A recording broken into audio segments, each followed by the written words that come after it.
The cold was a thief. It stole the feeling from her fingers, the warmth from her children's breaths, the hope from the marrow of her bones. She sat huddled in the alley, a place where the wind was only slightly less cruel, and scraped a handful of dirty snow from a frozen drift. Her daughter, barely 3, whimpered, her face a pale, chapped moon in the gray light of dusk. Her son, a year older, watched with eyes that had seen too many endings. He did not cry. He had not cried since they buried his father in a patch of earth that had no name. "It is water, my love," she whispered, her voice a dry rustle of leaves. She pressed the melting snow to her daughter's lips. The girl licked at it, her small tongue darting out like a frightened animal's. Then she gave some to her son. He took it without expression, the cold a familiar ache. They had eaten their last heel of bread 2 days ago. Thirst was now the more immediate devil. She pulled the threadbare blanket tighter around their small bodies. It was a pathetic shield against the teeth of the wind. She could feel the town around them, the warm yellow squares of light in the windows of the general store, the smell of wood smoke and frying bacon that drifted on the air like a taunt. People walked past the mouth of the alley, their boots crunching on the packed snow. Some glanced in, their faces tight with pity or disgust, 2 coins of the same cruel currency. They saw a stray bitch and her pups, a stain on the edge of their decent lives. They did not see a woman who had once known the warmth of a hearth and the weight of a good man's hand in hers. They did not see a mother whose love was a raw, howling thing inside her, the only fire she had left. A man stopped. He did not stand at the edge of the alley and stare. He walked into its shadowed throat, his worn duster brushing against the brick. He was tall, built of the same hard lines as the winter landscape. Dust and distance were ground into the seams of his coat, into the creases around his eyes. He carried whole winters in those eyes, bleak and silent. He looked at the children, then at the melting snow in her hand. He did not speak for a long moment. The silence was not like the town's silence, which was full of judgment. His was an open space, vast and empty as the plains he must have ridden in from. The woman flinched, expecting a curse, an order to move on. She pulled her children closer, her body a thin, useless wall. The man's gaze fell on her son's feet, wrapped in rags that did little to hide the raw, red skin beneath. His expression did not change, but something in his stillness shifted. It was the tightening of a wire, the settling of a stone. He looked at her, his eyes meeting hers for the first time. They were gray as a frozen river. "You can't stay here." His voice was low, rough, like it came from under floorboards. It was not a question. It was a statement of fact, as plain and hard as the frozen ground beneath them. She said nothing. Words were a currency she could not afford. He reached into his coat, and for a terrifying second, she thought he meant them harm. But his hand emerged with a small, heavy pouch. He looked at it, then back at her and seemed to change his mind. He shoved it back inside his coat. "I need a hand," he said, the words coming out clipped. "On my place. Mending. Cooking. Place is too quiet." It was a lie. She could see it was a lie. It was a poorly made thing offered up clumsily, but it was not charity. It was a plank thrown across a chasm. It was a reason, a way for her to keep the last tattered scrap of her pride. He was offering her a story she could tell herself.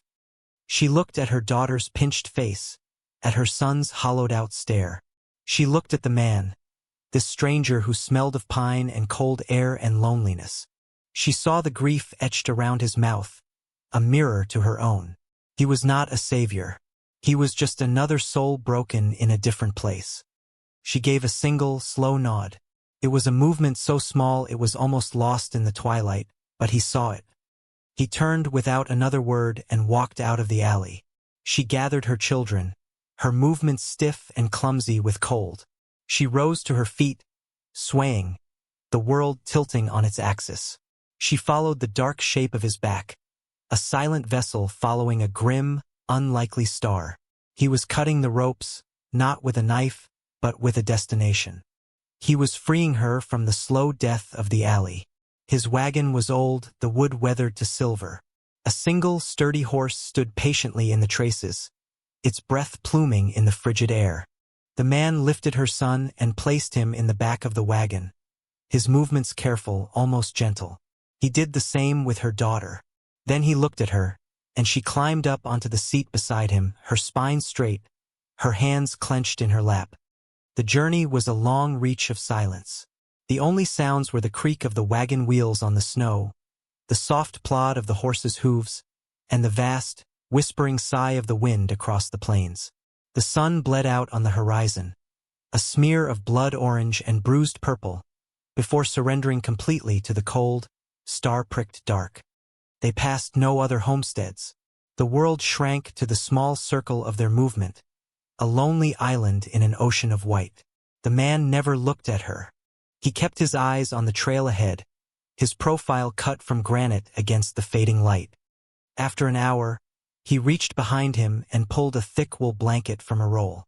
It smelled of horse and clean hay. He didn't hand it to her. He unfolded it and draped it over the two small bodies huddled in the back. Her son, who had not moved, reached out a small, mittened hand and touched the rough fabric. It was the first gesture of comfort he had accepted in weeks. A knot inside the woman's chest, a thing she had not realized was there, loosened just a fraction. It was the first kindness, offered without a word, without a witness. It was a quiet thing, but it landed with the weight of a stone in a still pond. The house, when they finally reached it, was as stark and lonely as the man himself. It stood on a slight rise, a dark silhouette against the snow, with a single thread of smoke rising from its chimney. It was a small, square cabin of weathered pine, flanked by a barn that leaned with age and a set of empty corrals. It was not a home. It was a shelter. It had the feeling of a place that was waiting for its owner to either leave for good or truly arrive. He led them inside. The single room was dominated by a stone fireplace where a low fire glowed. The air was warm, but it was a dry, empty warmth. The room was ruthlessly clean, almost bare. A table with 2 chairs, a bed in one corner, a set of shelves holding a few plates and a tin of coffee. There was no clutter, no softness, no sign of a life lived with ease. It was the habitation of a man who was only tending to the barest necessities of survival. There was a door at the back of the room. It was closed. He gestured toward a pot simmering on the hearth. "Stew," he said. He took down 3 bowls from the shelf, 2 small, 1 large, and a 4th for himself. He ladled the stew into the bowls. It was thin, mostly potatoes and a few scraps of salted meat, but it was hot. It was food. He set the bowls on the table. He did not invite them to eat. He simply placed the food there, then turned to tend the fire. The woman led her children to the table.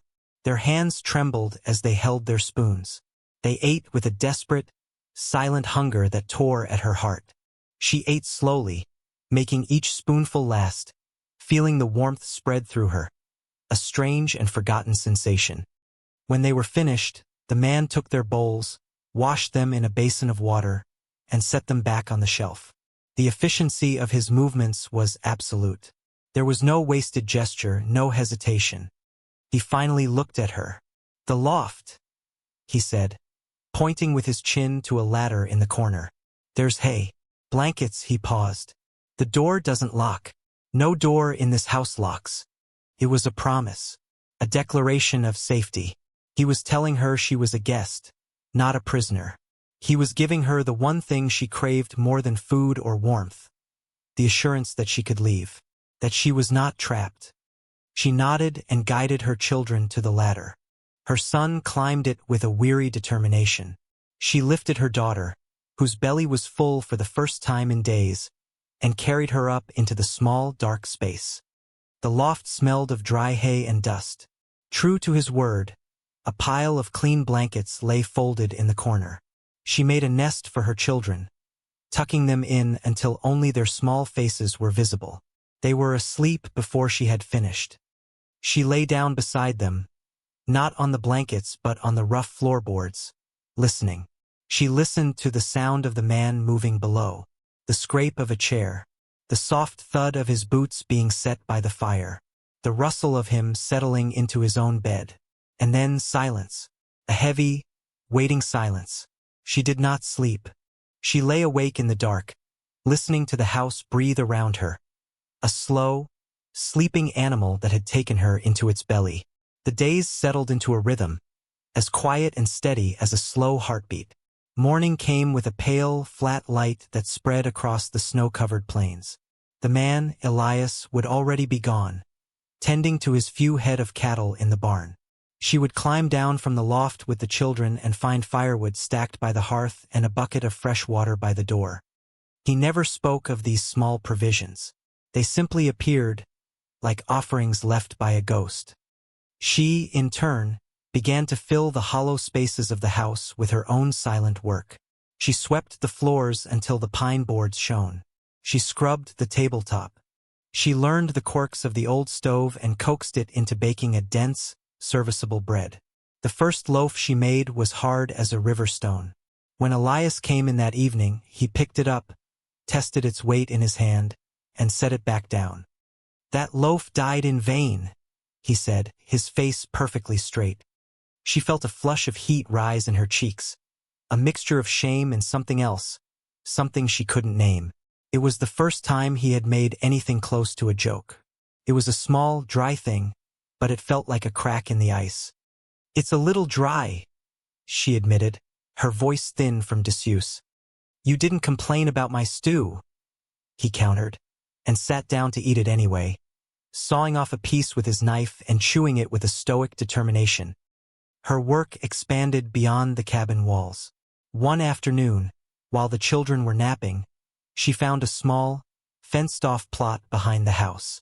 A simple wooden cross stood at one end, the name Hannah carved into the wood. The wind had blown snow and dead leaves against it. Without thinking, she knelt and cleared it all away, her bare hands growing numb in the cold. She straightened a loose stone at the base of the cross. It was a small, useless gesture, but it felt important. It felt like an acknowledgement of the ghost that lived with them in the quiet house. When Elias returned that evening, he walked past the grave on his way to the cabin. He stopped for a moment, his back to her, and looked at the cleared ground. He said nothing when he came inside, but when he set the bucket of water down, he also placed a pair of worn leather-work gloves on the table beside it. They were too big for her, but they were warm. The children began to thaw, too. Her daughter, May, started to hum, little tuneless melodies that filled the cabin's silence. Her son, Thomas, followed Elias to the barn one morning. He didn't speak, just stood in the doorway, a small, watchful shadow. Elias didn't send him away. He went about his work, mucking out the stall, forking hay. After a while, he passed Thomas a small block of soft pine and a dulled whittling knife. "Don't cut your thumb off," he said. It was his version of an invitation. Thomas sat on a hay bale for an hour, scraping awkwardly at the wood, his brow furrowed in concentration. A tentative peace settled over them. They were stitching their lives together with the raw, unspoken thread of shared tasks and mutual respect. They were a strange constellation. A grieving man, a shattered woman, and two quiet children, circling one another in the vast emptiness of the plains. One night, the wind turned mean. It shrieked around the corners of the cabin and rattled the window panes like a trapped spirit. A scream tore through the quiet dark of the loft. It was her own. She sat bolt upright, her heart hammering against her ribs like a trapped bird. The dream was still clinging to her, a vision of the alley, of faces twisted in scorn, of a man with a cruel laugh telling her she was worth less than the dirt on his boots. Below, a floorboard creaked. "You hurt." Elias's voice came out of the darkness, low and steady. She couldn't answer. She was trembling, the fear a cold poison in her veins. "Ma'am?" he called again, softer this time.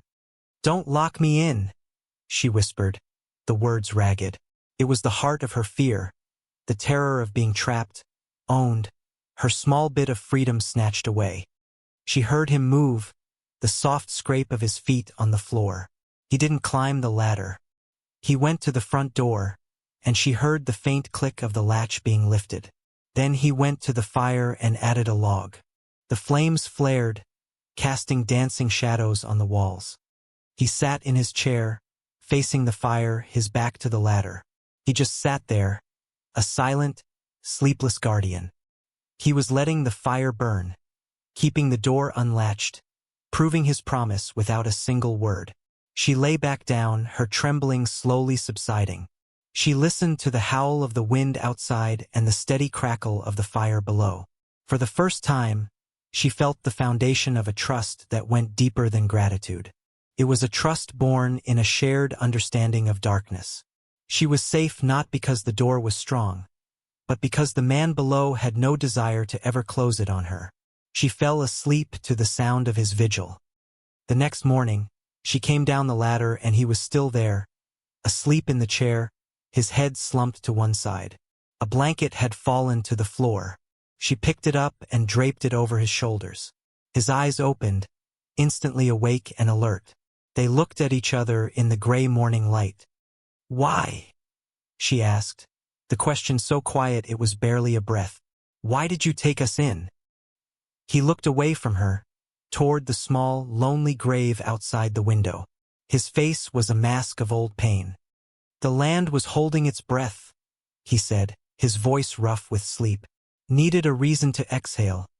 He looked at his hands, calloused and empty. "Hannah, my wife. We wanted children. The Lord saw fit to deny us." He finally met her gaze. "A quiet house is one thing. An empty one is another." It was more than he had said in all the weeks she had been there. It was a piece of his brokenness, offered up as an explanation. He hadn't rescued her out of pity. He had rescued her out of a shared and profound emptiness. The spring was a slow, reluctant promise. The snow receded, revealing the pale, winter-killed grass. The air lost its bite. The world turned from white and gray to shades of brown and green. Life was returning to the land, and to the small cabin on the rise. Thomas now had a small collection of whittled animals. May's humming had turned into quiet songs. The woman, whose name he still had not asked, moved about the house with a newfound purpose. There was a rhythm to their life now, a quiet domesticity that felt both fragile and fiercely protected. The harbinger of the past arrived on a day when the wind carried the scent of wet earth. It was not a letter or a rumor. It was two riders on the horizon, dark specks growing steadily larger against the vast canvas of the sky. Elias saw them first. He was mending a fence line, and he straightened up, his body going rigid. He watched them for a long moment, his hand resting on the post driver. He knew who they were. The past had a way of riding a familiar horse. He walked back to the cabin, his stride unhurried but deliberate. She was hanging laundry on a line she had strung between the house and a tree, the clean sheets flapping in the breeze. "Go inside," he said, his voice flat. "Take the children and stay in the loft." She looked from his hard-set face to the approaching riders. Fear, cold and familiar, coiled in her stomach. She did not argue. She gathered May from where she was making mud pies and called for Thomas, who came running from the barn. She herded them inside and up the ladder, her heart a frantic drum against her ribs. The riders reined in their horses in front of the cabin. One was a portly man with a self-important air, the town's preacher. The other was the man from her nightmares, the one whose cruel laughter had echoed in the alley. His name was Miller, a merchant who had felt her husband's debt gave him rights to his widow. Elias did not invite them to dismount. He stood on his small porch, feet planted apart, a silent, immovable object. "Elias," the preacher began, his voice oozing a false piety. "We've come on a matter of some delicacy, a moral concern." "There's no concern here, preacher," Elias said, his voice level. Miller swung down from his horse, his face a mask of smug ownership. "I'm not here to talk to you, Elias. I'm here for my property," he gestured toward the cabin. "The woman, she has a debt to pay." "She pays no debt to you," Elias stated. It was not a debate. From the cracks in the loft floor, she watched, her breath held tight in her chest. May was whimpering beside her, and Thomas had his small hand clenched around one of his whittled figures, the wood biting into his palm. "Now listen here," Miller sneered, taking a step toward the porch. "The town council agrees. It ain't proper, her living out here with you. She's a vagrant, a burden. She belongs in the town, where she can work off what her husband owed me." His eyes glinted with a greasy possessiveness. He saw her not as a person, but as a line on a ledger. "This is her home," Elias said. The words were quiet, but they landed with the force of a hammer blow. "She is not a burden, and she is not your property." "Says who?" Miller spat. "Says the man who took her in like a stray? What's your claim on her, Elias? You ain't kin." Elias stood a little taller. He did not raise his voice. He did not reach for a weapon. He stood on his own land, in front of his own home, and drew his power from the simple truth of his ground. "My claim is decency, a concept you wouldn't understand." Miller laughed, a harsh, ugly sound. "Decency don't put food on the table. I have a writ from the magistrate. She's to be returned to town." He swaggered forward, his hand reaching for the porch rail. And then, something broke in the woman upstairs. It was the sound of that laugh, the casual cruelty of that claim. It was the sight of Elias standing alone, a bulwark against the ugliness of the world she thought she had escaped. The fear did not vanish, but for the first time, rage rose up to meet it. It was a clean, hot fire. She came down the ladder. She moved not with the hesitation of a victim, but with the cold fury of a mother protecting her young. She walked to the cabin door and pushed it open, stepping out onto the porch to stand beside Elias. Miller's jaw dropped. The preacher shuffled his feet, looking uncomfortable. They had expected a cowering, shamed creature. They were not prepared for the woman who stood before them now. Her dress was worn but clean. Her hair was pulled back neatly, but it was her eyes that stopped them. They were no longer empty and haunted. They were burning. She did not look at the preacher. She looked directly at Miller. Her voice, when she spoke, was not loud, but it cut through the air with the sharpness of glass. "You have no writ," she said. "You have only your own greed." Miller, recovering, took another step. "You'll come with me now, or I'll—" He never finished the sentence. Elias moved, not toward Miller, but simply to stand more fully in front of her, a human shield. At the same moment, she raised her chin, her gaze unwavering. And from the doorway behind them, Thomas appeared. He was holding the heavy iron poker from the fireplace. He didn't brandish it. He just held it, his small face a grim copy of Elias's own, a silent declaration that he, too, was a defender of this small, embattled kingdom. Miller stopped dead. He looked from Elias's implacable calm to the woman's fiery defiance to the small boy with the iron bar. He saw not a collection of broken strays. He saw a family, a fortress. He saw he was outnumbered. The preacher, seeing the tide turn, cleared his throat. "Perhaps, Mr. Miller, we should reassess. This is a delicate situation." He was already backing away, wanting no part of this solid, unyielding front. Miller hesitated, his ego warring with his cowardice. He shot one last, hateful glare at the woman. "This ain't over." "Yes, it is," Elias said, his voice dropping to a near whisper, more menacing than any shout. "It is over. Get off my land." Miller stared for a second longer, then spun on his heel, defeated not by force, but by a moral authority he could not breach. He hauled himself onto his horse and, with the preacher trailing nervously behind him, rode away. They did not look back. They stood on the porch, the three of them, and watched until the riders were once more just specks on the horizon, swallowed by the vastness of the plains. The wind whipped a strand of hair across the woman's face. The silence that descended was not empty. It was full. It was the silence of victory. Elias turned to her. His face was still hard, but the winter in his eyes had retreated. He looked at her, truly looked at her, as if seeing her for the first time. He saw the strength that had been forged in the fire of her trials. "You didn't have to do that," he said quietly. "Yes," she said, her voice steady. "I did." He nodded slowly. He understood. It wasn't for him she had done it. It was for herself. It was the moment she stopped being the widow in the alley and became the master of her own house.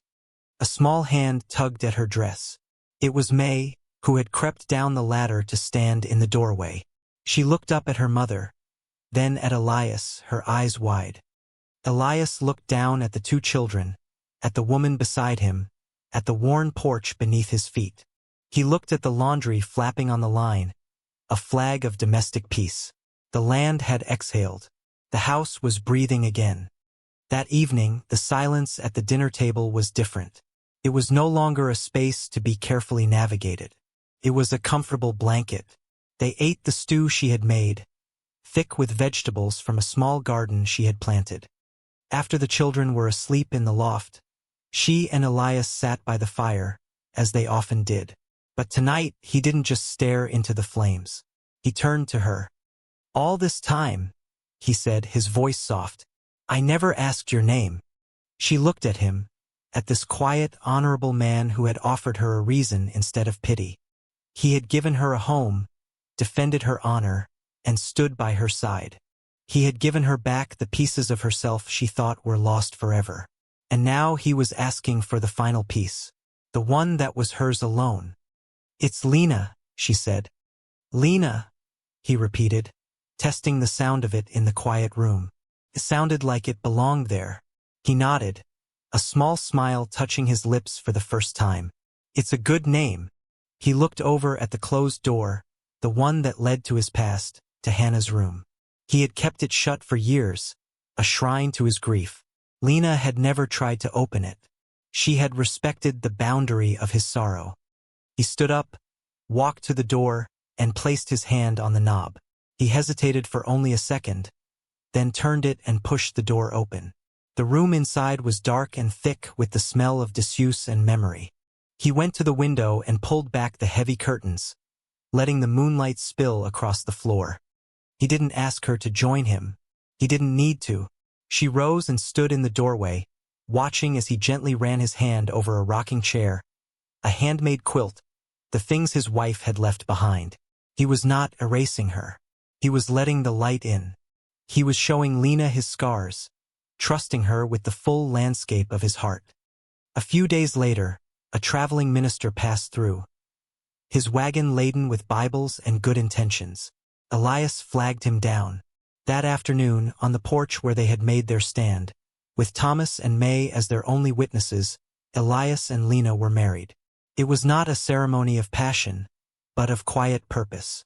It was a promise, a declaration to the world, and to each other that they were a family.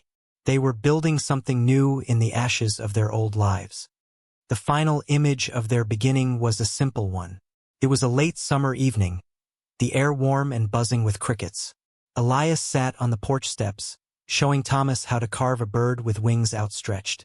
Lena sat in the rocking chair, Hannah's rocking chair, with May asleep in her lap, her small head resting against Lena's heart. The house behind them was no longer haunted. It was full. The light in the window was a warm, steady beacon in the vast, open darkness. They did not speak. They did not need to. They had learned a language that had no words, a language of shared work, of quiet kindness, of standing together against the storm. They had found their home not in a place, but in the shelter of each other. This story, it ain't just about rescue. It's not about a strong man saving a weak woman. Fire only changes everything if something new is waiting in the ash. It's about two people, both broken by the world, who had the courage to take the shattered pieces of their lives and see if they might fit together. It's about the quiet, stubborn hope that you can build a fortress out of decency. There are all kinds of hunger in this world. There's the kind that gnaws at your belly, but there's a deeper kind, a hunger to be seen, a hunger to be given a name, not a label, like widow or vagrant or failure, but your own name, spoken with respect. So here's your naming. It's the moment someone looks past the wreckage of your life and sees not what you've lost, but what you have left to give.